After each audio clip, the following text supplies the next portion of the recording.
Hello and welcome to my channel. The Battlefield REDSEC has officially been released, and today I'm going to be showing you guys how to get the absolute best performance and image quality so you can go from this to this, along with testing the highest end PC to see how much performance we can get. So let's get straight into it. First thing you'll need is to download Nvidia Inspector. We're going to use this to turn on resizable bar or ReBAR for GPU performance like the past Battlefield titles. Next, download the config files from my Google Drive. And finally, VibranceGUI. This little program adds digital vibrancy to games and applications at no performance cost. Links for all three will be down in the description below, and now onto the good stuff. Looking at the system requirements for Battlefield 6 and REDSEC, you can see that DICE recommends that we turn on HAGS or hardware accelerated graphics scheduling. The way you do that is by going into game mode settings, graphics, change default graphics settings, and turn on HAGS from here. Now let's see if it actually does something. On the left side, we have HAGS disabled, and on the right, we have it enabled. You can see that we are getting roughly a 6% performance increase in average FPS and 1% lows. I still recommend that you test this out for yourself, as I've heard the opposite can be true for some PCs as well. Another factor to consider is that HAGS needs to be enabled for DLSS frame generation to work, so if you require that feature, keep HAGS enabled. Alright, so next we're going to be enabling resizable bar or ReBAR. Open up your Nvidia Profile Inspector. And for you AMD guys, you're going to have to open up Adrenaline, go to your Performance tab, Tuning, and click Smart Access Memory. This is basically AMD's equivalent to resizable bar. And on a general note, all of you will have to have resizable bar enabled in your motherboard's BIOS. If you don't know how to do that, there are plenty of tutorials online. Once that's done, come back here. For you NVIDIA guys, go to Profiles, type in Battlefield, click Battlefield 6, and then scroll down until you find 5 common, RBAR enable, and then it's going to be disabled for everybody as a default state, and then you click enabled. Apply settings, and now resizable bar should be enabled, provided that your resizable bar in the motherboard is also enabled. And now let's head back into the game and see if there are any performance differences. On the left side, we have ReBAR off, and on the right, we have ReBAR on. We have yet another performance improvement, in this case, a 7% uplift compared to resizable bar off. This isn't surprising though, because previous Battlefield games did also benefit from resizable bar, and that was enabled by default in the Nvidia Inspector and driver level. So in GPU bound scenarios, I would highly recommend keeping this enabled if possible. Now we'll move on to the config files. Once you've downloaded the Battlefield 6 REDSEC configs, go ahead and open up the folder. The first config file we're going to look at is the user.cfg. Go ahead and open that up with Notepad. There are going to be 3 commands in this. The first one turns off depth of field. Now, this is something that you'll have to manually put in the command console in the game, which I'll show you every single time you launch it. However, just having this in here, if DICE maybe fixes that one day where it's just going to remain 0, which is disabled all the time, I'm just going to keep this command in for that because nobody needs depth of field obstructing the visibility. So go ahead and copy this with Control-C and then go into the game. Press the tilde key and Control-V this command in. Like I mentioned earlier, you're going to have to do this every single time you launch the game. However, I am hoping that DICE makes this permanent later in the future, so just keep that command in the config file. The second command is the world render light tile CS path. This one's going to actually help with performance if you're extremely GPU limited and need all the performance you can get. By default, it's set to 0, which looks like this. So it turns off the lights in the menus and the firing range. And you will notice in certain campaign missions and certain maps, there will be darker spots around the map. It won't look completely dark, but if you're not into that, you can always just go back into the config file and set this to 1, and you could save. The third is just turning off motion blur in the world. So that's pretty much it for the user.cfg. Once that's done, you could just copy this file or drag and drop wherever your game is installed. So for me, it's on Steam, Steam Apps, Common, Battlefield 6, and you could just drop it in here, paste it in. You might not have it in here already if you never did this before, but if you have, just replace it and it'll be added to the main game directory. The second thing, or the second config file, is the profsave_profile. You're going to right click this and edit with Notepad or Notepad++, whatever you have. So there's going to be a section from 3D audio enabled all the way down to GST render UI upscaling. All you're going to do is press Control-A to select everything and then press Control-C to copy. You're going to go to Documents, Battlefield 6, Settings, Steam, or Epic Games or EA, whichever folder you have for where you purchase the game. and you're going to open your prof_save_profile with Notepad. That's going to be yours, and you're going to scroll down until you find the GST render.UI upscaling. Select it from that point up, and then press Ctrl+V to paste. You'll do it right if you have a space in between these two commands. You could just press backspace on that, press save, and that's it for the config files. What this one does is it's going to set everything in terms of visibility for camera shake, weapon depth of field, and everything in the game in terms of graphics settings all the way down to the lowest settings. So this config file itself, if you don't care about graphics, it's just going to be the max FPS config file. However, I will of course show you the optimized settings for visuals and performance later in the game settings. So that's pretty much it for this. And now we'll move on to the actual in-game settings. All right, so before we do anything in here, I want you guys to make sure that you have the latest drivers for your graphics cards, whether it's from AMD, Intel, or Nvidia. And once that's done, go ahead and open up the game, come to the settings, go to graphics, and then come over here to advanced first. These are all going to be preference-based. Sharpness, I like to keep 100. And these two you could set by yourselves. We'll look at the optimized settings a bit afterwards. But first, we're going to look at the advanced settings. Fixed resolution scale, I suggest you keep this at 100, which will be 100% of the resolution of your monitor. Next is going to be the frame rate limiter. Now, Freevee actually discovered that locking your FPS with RTSS gives you better 1% lows rather than using the frame limiter in-game. So what you could do is find your average FPS by just playing the game and then open up RibbonTuner statistics right here. Add the bf6.exe, which you can just click add, and then you could find the directory where it's installed and then just press bf6.exe open. Once it's added in here, you could just put your frame rate cap. For example, for me, it's going to be 120 FPS. And once you cap it here, you're just going to get better 1% lows. I don't know why that is, but we'll take a look at a side-by-side comparison now. The left side is going to be the in-game frame rate limiter, and the right side is going to be the RTSS frame rate limiter. You can see that capping the FPS with RTSS gave us roughly a 22% improvement in 1% lows. The frame time graph is also noticeably smoother, so I would highly recommend using RTSS for capping your frames, and for those of you who don't have it, it will be linked in the description below. Next is going to be Nvidia Reflex. I'm pretty sure most of us are going to be completely CPU bound in this game. So if you are fully CPU bound, you can keep it enabled. However, if you're both CPU and GPU bound, you can keep it enabled plus boost. This is going to come at the cost of some FPS, but it will reduce input lag quite a bit. So if that is something that you want to do, then go ahead and keep enable plus boost, especially if you're GPU bound as well. And then the other big one is going to be upscaling technique. So for everyone who has Nvidia GPUs, I highly suggest you use DLSS. And then you can experiment with performance, balance, or quality based on your monitor's resolution.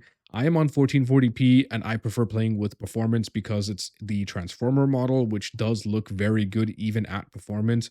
However, if you want a little better image quality, you can move up to balanced or quality. It's completely preference based on your PC parts and how much headroom you have on the GPU. But going down to performance is going to give you the best mix of image quality and performance. The other upscaler is going to be FSR.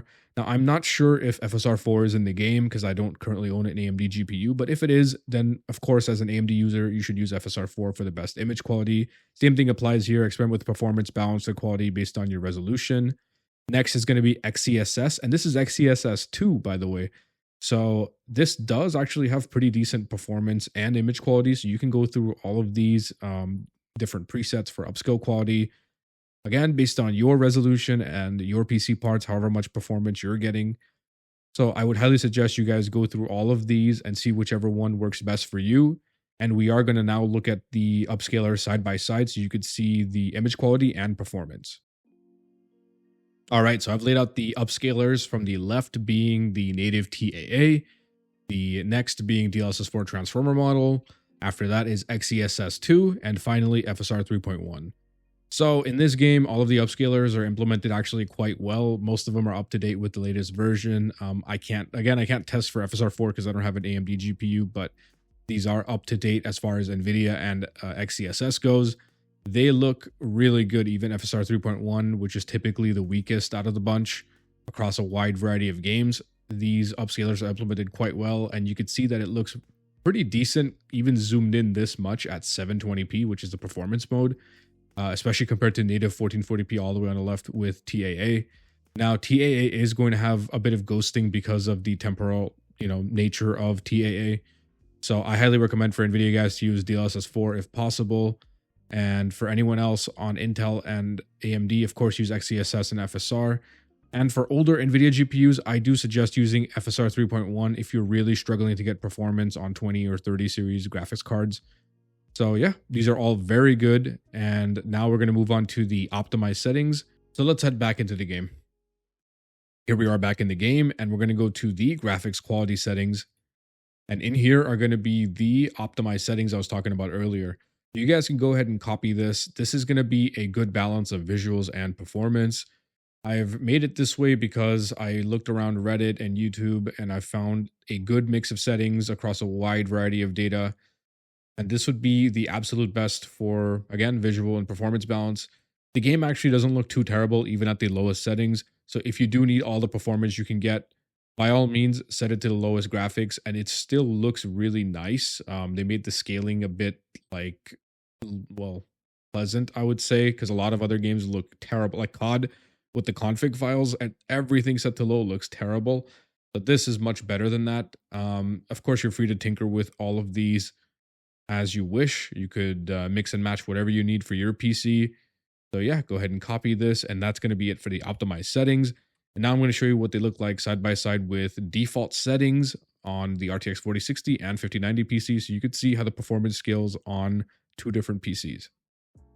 First up is going to be the mid-range PC with a Ryzen 5600X and an RTX 4060 on the new BR map, Fort Linden. On the left, we have 1440p TAA with default settings. Next, we have 1440p DLSS performance using optimized settings from earlier. And finally, 1440p DLSS performance at the lowest settings. You could see that the performance scales quite well, going from being GPU limited with the default settings, all the way down to being CPU limited with the lowest settings.